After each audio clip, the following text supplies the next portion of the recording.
Hello दोस्तों।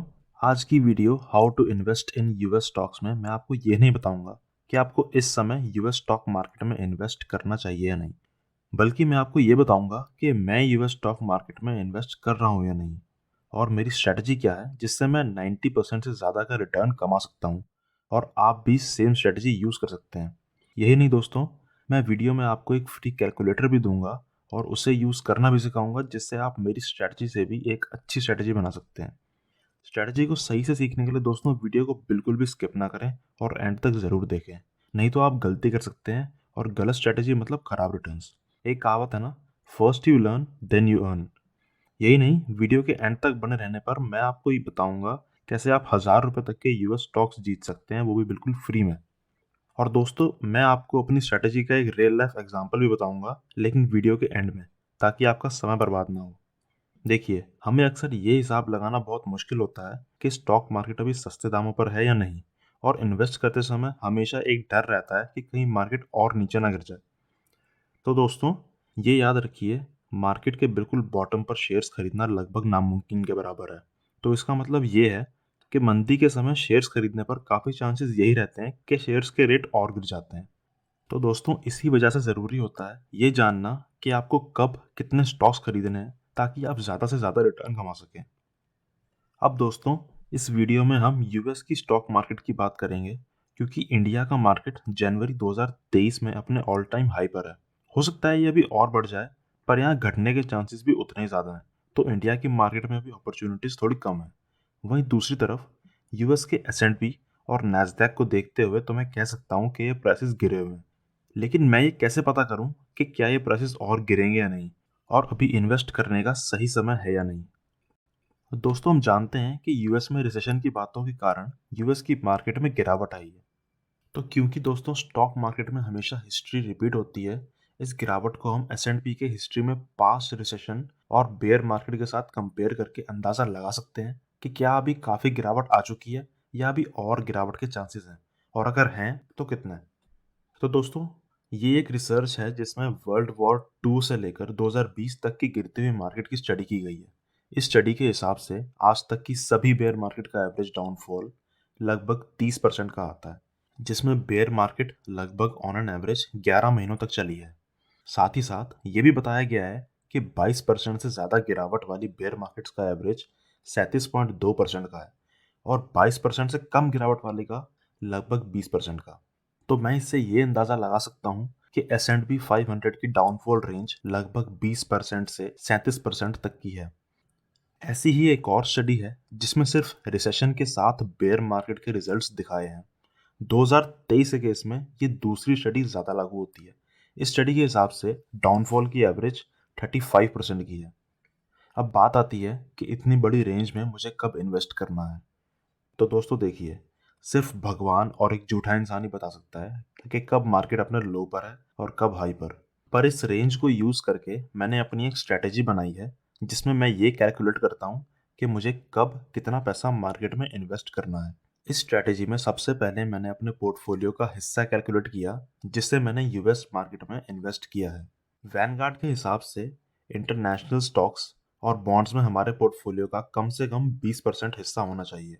इस information को यूज़ करके और अपनी स्ट्रैटेजी बनाने के लिए अब मैं अपने कैलकुलेटर पर आता हूँ। कैलकुलेशन को आसानी से समझने के लिए मान लीजिए मेरा पोर्टफोलियो 1 लाख रुपए का है।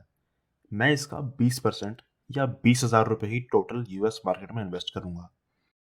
तो यहाँ पर मैं लिखता हूँ 1 लाख और यहाँ मैं लिखता हूँ 20%। अब स्टडी की रेंज के हिसाब से गिरावट 20 से 37% की है। तो मान लीजिए 20 से 22% गिरावट पर इस फंड का 50% यानी 10,000 रुपये मैंने इन्वेस्ट कर दिए। तो मैं यहाँ लिखूंगा 21%, जो कि 20 से 22 का एवरेज है, और यहाँ मैं लिखूंगा 50%। अब मान लीजिए मार्केट और गिरती है, तो मैं 28 से 30% गिरावट पर 20,000 का 20% यानी 4,000 रुपये इन्वेस्ट करूंगा। इसके लिए मैं यहाँ लिखूंगा 29% और यहाँ लिखूंगा 20%। और अगर इसके बाद भी मार्केट गिरती है तो मैं 34 से 36% पर अपने बचे हुए 6,000 रुपये इन्वेस्ट करूंगा। तो इसके लिए मैं यहाँ लिखूंगा 35% और यहाँ लिखूंगा 30%।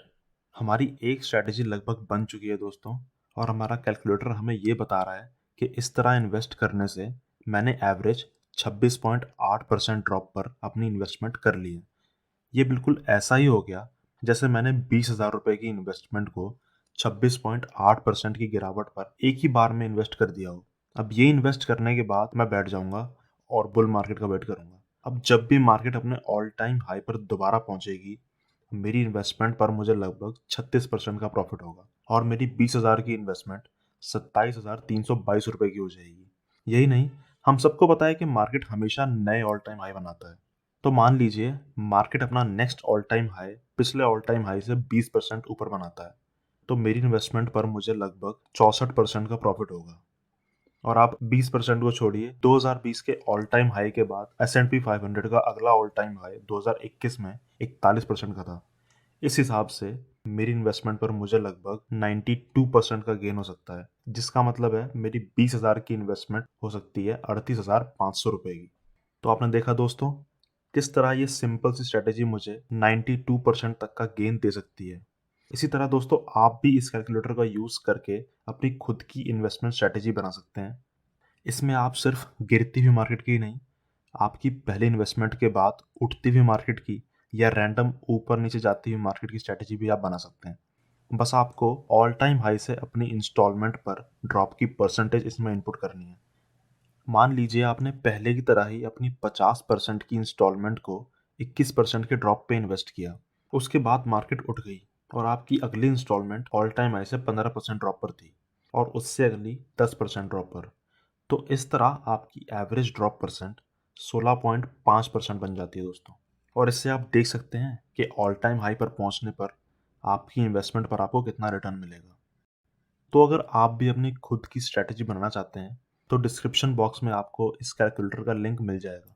आप डायरेक्टली इस फाइल को एडिट नहीं कर सकते क्योंकि ये लॉक्ड है। तो अगर आप फ़ोन में इस फाइल को ओपन कर रहे हैं, तो आपको इस 3 डॉट्स पर क्लिक करना है। उसके बाद शेयर एंड एक्सपोर्ट पर क्लिक करना है और उसके बाद मेक अ कॉपी और फिर ओके पर क्लिक करना है। अगर आप विंडोज़ पर एडिट करना चाहते हैं, तो आपको फाइल पर जाना है और मेक अ कॉपी पर क्लिक करना है और फिर दोबारा मेक अ कॉपी पर क्लिक करना है।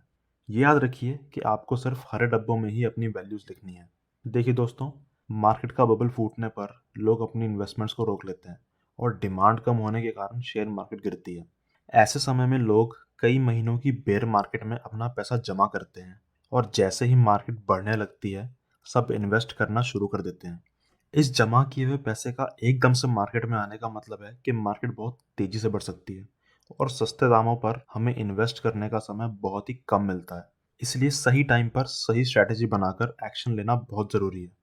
यूएस के स्टॉक्स में इन्वेस्ट करने से उस स्टॉक्स की वैल्यू बढ़ने से गेन्स होंगे। साथ ही साथ आप जानते होंगे कि आईएनआर की वैल्यू यूएसडी के मुकाबले समय के साथ साथ घटती है। इस वैल्यू डेप्रिसिएशन से भी आपको ज़्यादा रिटर्न मिलता है। 2003 में एक यूएसडी की वैल्यू 47 रुपये थी। आज ये 80 रुपये पहुंच चुकी है। इस तरह अगर किसी के यूएस स्टॉक्स पर इन 20 साल में यूएसडी में 5 गुना रिटर्न हो, तो आज यूएसडी को दोबारा आईएनआर में कन्वर्ट करवाने पर नेट रिटर्न 8.5 गुना का होगा। अब आप सोच रहे होंगे कि यूएस के स्टॉक्स तो बहुत महंगे होते हैं। तो दोस्तों, आपको इंडियन स्टॉक्स की तरह यूएस स्टॉक्स को पूरा खरीदने की ज़रूरत नहीं होती। आप अपने पसंद के यूएस स्टॉक को हिस्से में भी खरीद सकते हैं। तो दोस्तों, इसीलिए इस अपॉर्चुनिटी का फ़ायदा उठाना बहुत ज़रूरी है। अब आप कहेंगे कि मैंने ये सब तो बता दिया, लेकिन ये नहीं बताया कि यूएस स्टॉक्स में इन्वेस्ट करना कैसे है। तो दोस्तों, पहले के टाइम में यूएस के स्टॉक्स में इन्वेस्ट करने के लिए आपको किसी ब्रोकर या बैंक के साथ एक अकाउंट खुलवाना होता था। इस केस में अकाउंट ओपन करने के चार्जेस और ट्रेड के कमीशंस काफ़ी ज़्यादा होते थे। लेकिन आज टेक्नोलॉजी के साथ साथ ये सब आसान और सस्ता हो गया है और इसी बात का फ़ायदा उठाने के लिए मैं यूज़ करता हूँ IND मनी ऐप। ये ऐप आपको देता है zero account opening charges, no maintenance charges, stocks खरीदने और बेचने पर ज़ीरो कमीशन। पैसे निकालने पर आपको बहुत ही छोटा चार्ज देना होता है और यूएसडी से आईएनआर एक्सचेंज रेट भी आपको बाकी ऐप्स के मुकाबले काफ़ी अच्छा मिलेगा। और एक सबसे अच्छी बात ये भी है दोस्तों कि आपको अपने यूएस अकाउंट वॉलेट में पैसे लोड करने के लिए कोई भी चार्ज नहीं देना होगा। तो अब आप 1,000 रुपये तक के यूएस स्टॉक्स कैसे जीत सकते हैं? बहुत ही सिंपल प्रोसीजर है। उसके लिए आपको डिस्क्रिप्शन बॉक्स में दिए गए लिंक पर जाना है और उसी लिंक से ऐप को डाउनलोड करके उसमें रजिस्टर करना है। रजिस्टर करने के बाद जैसे ही आप अपने यूएस अकाउंट में पहली बार फंड्स डालेंगे, जिसमें कम से कम 500 रुपये तक आप डाल सकते हैं, और फंड्स डालते ही आपको आपके फ्री यूएस स्टॉक्स मिल जाएंगे। ये ऑफर आपको लिमिटेड पीरियड तक ही मिलेगा दोस्तों। तो देर किए बिना दोस्तों अपनी स्ट्रैटेजी बनाइए और अपने पसंद के यूएस स्टॉक्स खरीद लीजिए। वीडियो की शुरुआत में जैसे कि मैंने आपसे वादा किया था कि मैं आपको अपनी स्ट्रैटेजी से रिलेटेड एक रियल लाइफ एग्जांपल बताऊंगा। इस कहानी से आप मेरी स्ट्रैटेजी को और भी अच्छे से समझ जाएंगे। ये कहानी कई सालों पहले की है, जब टेलीफोन नहीं हुआ करते थे। एक शहर में 3 दुकानदार थे, जिनका नाम था मजनू, सोनू और चोमू। तीनों ही अपनी दुकान पर सब्जियां बेचते थे। यहाँ चोमू एक बहुत ही कंफ्यूज्ड आदमी था, जो सोचता ज़्यादा था और काम कम करता था।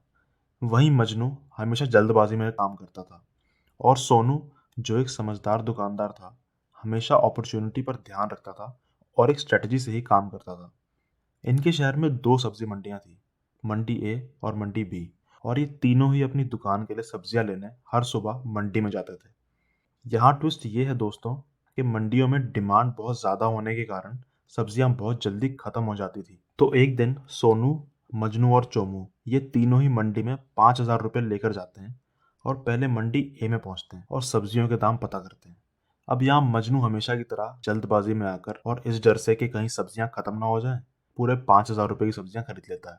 वहीं दूसरी तरफ सोनू समझदार होने के कारण मंडी ए में से सिर्फ 2,500 रुपये की सब्जियां खरीदता है, और उसके बाद वो मंडी बी में भी जाता है और देखता है कि इस मंडी में तो मंडी ए के मुकाबले आधे दामों पर सब्जियां मिल रही हैं। तो वो मंडी बी से भी 2,500 रुपये की सब्जियां खरीद लेता है, और इस तरह सोनू मजनू के मुकाबले 50% ज़्यादा, यानी कि मजनू के मुकाबले 1.5 गुना सब्जियां खरीद लेता है। और एक तरफ चोमू, जो अभी तक सोच ही रहा है, और बहुत हिसाब लगाने के बाद वो मंडी बी में जाने का डिसीजन लेता है। लेकिन मंडी बी में कम दाम होने के कारण चोमू के वहां पहुंचने से पहले ही सारी सब्जियां बिक जाती हैं। ये देखकर फिर वो वापस मंडी ए की तरफ सब्जी लेने के लिए भागता है। वहां जाकर पता लगता है कि वहां भी सब्जियां खत्म हो गई, और अफसोस उसे अपने 5,000 रुपये लेकर घर वापस जाना पड़ता है, और उसके पास बेचने के लिए कुछ नहीं होता। अब दिन खत्म होने तक सोनू और मजनू दोनों ही अपनी सारी सब्जियां बेच देते हैं। उन्होंने सब्जियां बराबर दाम पर बेची, और इस तरह मजनू ने अपनी सब्जियों पर 1,000 रुपये का प्रॉफिट कमाया। और वहीं, क्योंकि सोनू ने मजनू के मुकाबले 1.5 गुना सब्जियां खरीदी थी, उसने सब्जियां बेचकर 1,500 रुपये का प्रॉफिट कमाया। तो दोस्तों, सोनू की इस स्ट्रैटेजी को कहते हैं एवरेजिंग, जिसमें आप एक बार जितना दाम मिल रहा है उस पर सामान खरीद लेते हैं, लेकिन वही सामान बाद में कम दाम पर मिलने पर और खरीद लेते हैं। इस तरह आप उतने ही फंड्स में ज़्यादा सामान खरीद पाते हैं। वहीं मजनू की स्ट्रैटेजी से वो एवरेजिंग करके ज़्यादा प्रॉफिट तो नहीं कमा पाया, पर कम से कम चोमू की तरह वो खाली हाथ घर नहीं लौटा। तो दोस्तों, अगर आपको भी सोनू की स्ट्रैटेजी अच्छी लगी हो तो वीडियो को लाइक ज़रूर करिए, और अगर आप भी सोनू की तरह मेरे कैलकुलेटर को यूज़ करके अपने लिए एक स्ट्रैटेजी बनाएंगे तो कमेंट करिए। मैं स्ट्रैटेजी बनाने के लिए और अच्छे रिटर्न्स कमाने के लिए तैयार हूँ। वीडियो को अपने स्क्वाड मेंबर्स के साथ शेयर भी करें, ताकि वो भी आपके साथ साथ बढ़िया रिटर्न्स कमाएं और आप सब भी फ्यूचर में एक बढ़िया सी स्क्वाड गोल्स की पिक्चर पोस्ट कर सकें। मैं आपके लिए ऐसी बढ़िया बढ़िया स्ट्रैटेजीज लाता रहूँगा। उसके लिए चैनल को सब्सक्राइब ज़रूर करें और बेल आइकन को दबाएं, ताकि अच्छी अपॉर्चुनिटी आने पर आप जल्दी से जल्दी नोटिफाई हों।